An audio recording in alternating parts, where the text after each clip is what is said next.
First of all, let us study about mental process. Mental process क्या होते हैं? Mental process वो होते हैं जो हमारे माइंड में चलते हैं। माइंड क्या होता है?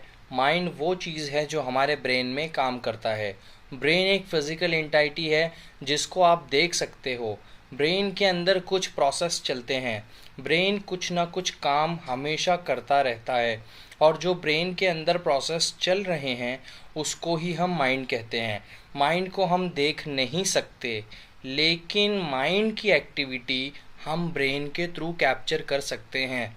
उसके लिए कुछ टेक्निक्स यूज़ होती हैं, जैसे ब्रेन इमेजिंग, एमआरआई वगैरह, और भी बहुत कुछ है। आप ब्रेन के थ्रू माइंड की एक्टिविटीज़ को कंट्रोल भी कर सकते हो। तो बेसिकली ब्रेन एक ऑर्गन हो जाता है जिसके थ्रू माइंड काम कर रहा है। तो मेंटल प्रोसेस किन चीज़ों को कहा जाता है? सबसे पहले हम इसमें देखेंगे कॉन्शियसनेस एंड अवेयरनेस।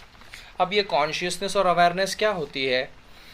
आप कितने कॉन्शियस हो, आपको पता है आपके आसपास क्या हो रहा है, क्या नहीं हो रहा है। आपको पता है आप खुद हो, आपका वजूद एग्जिस्ट करता है, आपके आसपास कोई दूसरा है या नहीं है।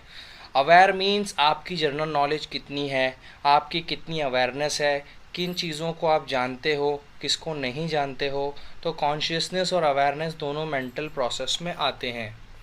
सेकंड है try to solve a problem.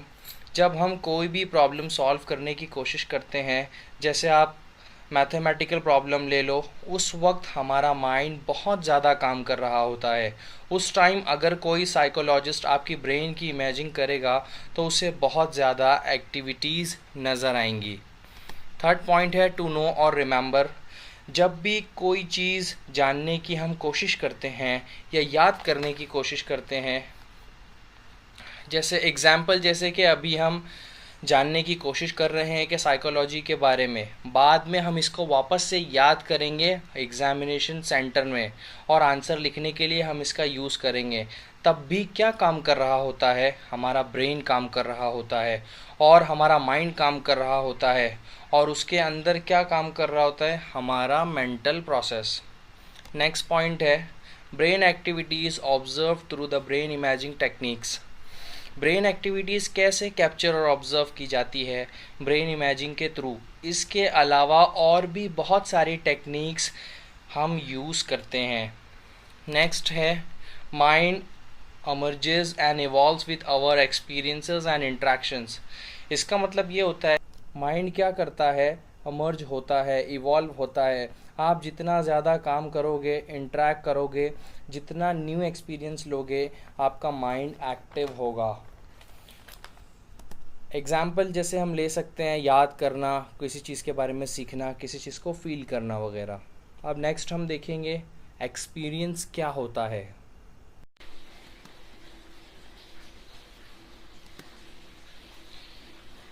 दूसरा जो टॉपिक है हमारा वो है एक्सपीरियंस।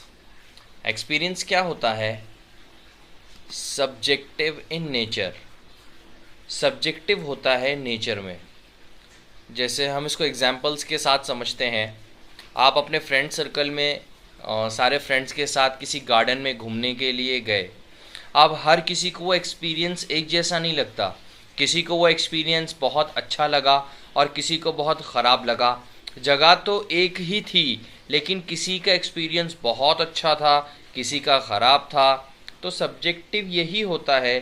कई बार आप ही का एक्सपीरियंस सेम चीज़ को लेकर अच्छा और ख़राब हो जाता है।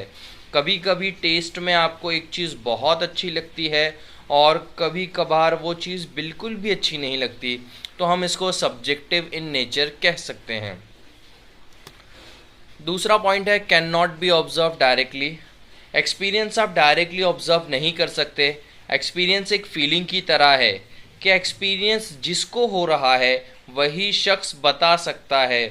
हम किसी को देखकर नहीं बता सकते कि किसी को क्या एक्सपीरियंस हो रहा है।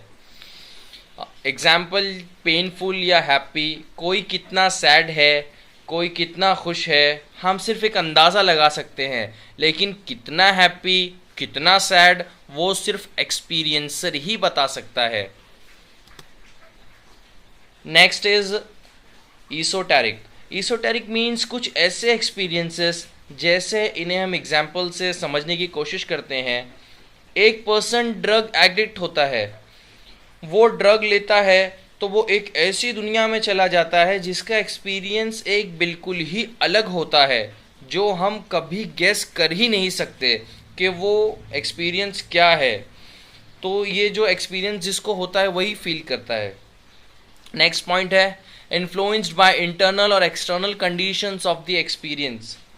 एक्सपीरियंस किस चीज़ पर डिपेंड करता है कि एक एक्सपीरियंसर के एक्सटर्नल और इंटरनल कंडीशंस क्या हैं।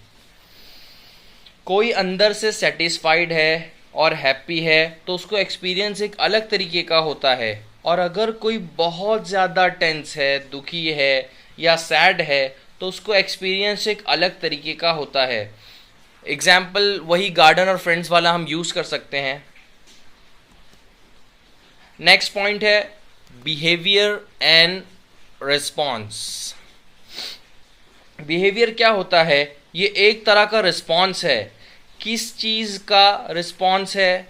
हमारे मेंटल प्रोसेसेस का, और जो एक्सपीरियंस है उन सबको मिलाकर जो आता है वो रिएक्शन या रिस्पॉन्स होता है।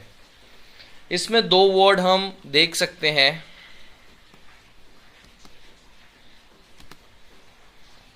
ओवर्ट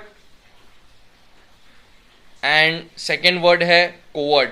ओवर्ट का मतलब होता है आउटवर्डली सीन, जो बहुत ज़्यादा दिखता है। बिहेवियर जैसे आप खुश होते हैं, आपका बिहेवियर दिखता है कि आप खुश हो रहे हैं, हंस रहे हैं, स्माइल कर रहे हैं। और कोवर्ट मीन्स जो ज़्यादा दिखता नहीं, आपको बहुत ज़्यादा नोटिस करना पड़ता है उसको देखने के लिए। सपोज़ कोई टेंस है, उसको बहुत स्वेटिंग हो रही है, या एग्ज़ाम से पहले किसी को एब्डोमिनल पेन हो रही है नर्वसनेस की वजह से, तो ये कोवर्ट बिहेवियर हो गया। ये तीनों मिलाकर आपकी जो डेफिनेशन बनती है साइकोलॉजी की, जब भी हम साइकोलॉजी को डिफ़ाइन करेंगे या उसकी डेफिनेशन हम लिखेंगे, हम तीनों चीज़ों के बारे में हम डिस्क्राइब करेंगे। डेफिनेशन हो गई, मेंटल प्रोसेस हो गया, एक्सपीरियंस हो गया, एंड बिहेवियर एंड रिस्पॉन्स हो गया।